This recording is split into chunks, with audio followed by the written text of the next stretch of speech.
This just happened a few days ago, and I'm still shaken up. I live on the second floor of a 3-level apartment. There's a crawl space that connects all the units.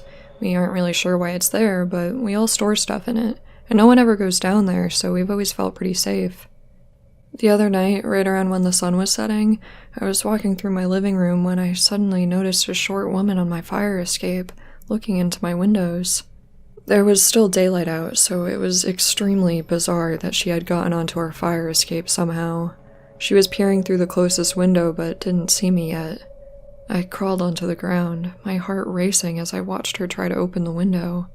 I started to panic as I realized my phone was in the other room. After what seemed like an eternity, she finally left.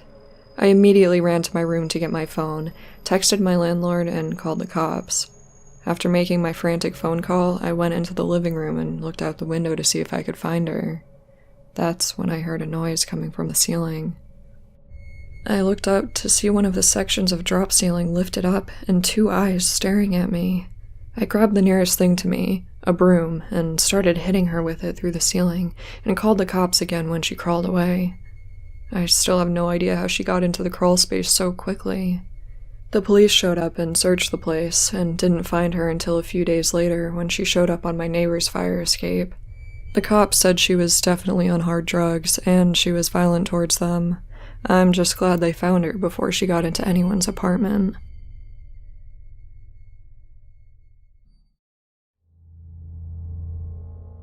After some nagging from my fiancé, I finally decided to share this story.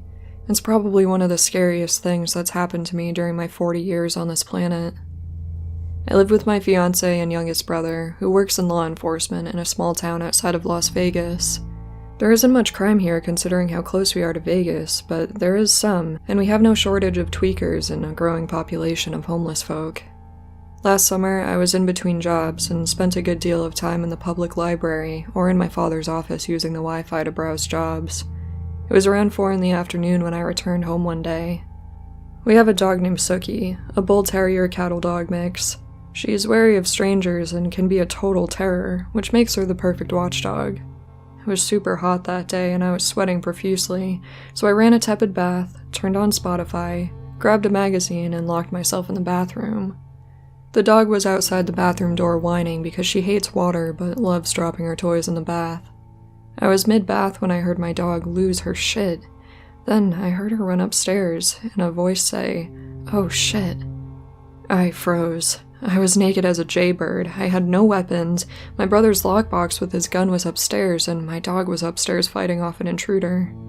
I grabbed my phone as I heard the intruder yelling at my dog, who I'm sure was tearing into him. I dialed 911 and screamed upstairs that I was calling the cops. I could hear him cursing as I'm sure he was trying to pry 55 pounds of crazy dog off of him. Somehow, he got away and ran out the back door. My dog tore after him while I talked to the dispatcher and threw on some clothes. My dog finally came back inside, prouder than shit, strutting around. The cops were arriving, so I locked her in my brother's bedroom to avoid any unnecessary altercations. Apparently, my neighbor had heard the dog barking and caught the guy. He was maybe 125 pounds soaking wet, no shirt, and covered in dog bites and meth scars. He had found our key hidden in the fake rock and let himself inside. He was taken off, and the police warned me not to use a fake rock anymore, which is pretty good advice. The dog was fed a delicious steak, and I spent the next few weeks terrified that some tweaker was going to break back in.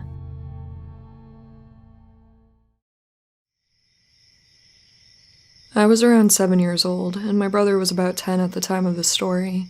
It was well past our bedtime when my mom woke up from her nap on the couch and put us to bed.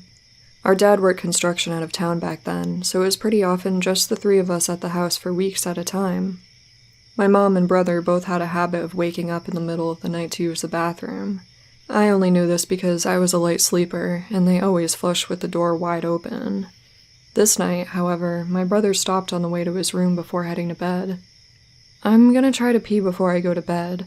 The past few nights I've been too afraid to walk to the bathroom. I keep seeing a man wearing stripes at the end of the hallway."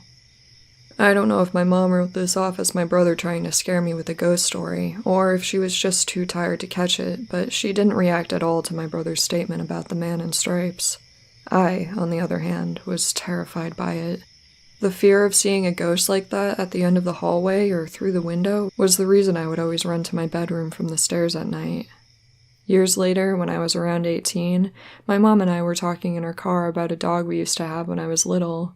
We were sharing stories about Max's tendency to destroy my shoes and other unruly behavior, when my mom brought up something I didn't quite remember. Do you remember that time I opened the front door for the cops and Max ran inside into the kitchen and started tearing open that big bag of dog food we had? This caught me by surprise. In all my years of living in that house, we never once called the cops. My mom owned a gun, and we were in a quiet, rural neighborhood. I asked her what she was talking about, and she looked equally surprised, as if she had just revealed a secret. Oh, that's right. I never told you because you were too young at the time. I woke up one night hearing noises outside my window, and when I looked over, I saw a man staring into my bedroom. She went on to tell me about how he took off when she turned on the light, and she grabbed my dad's pistol before calling the cops. The guy was a tall, white male, wearing a striped shirt and jeans with short, dark hair.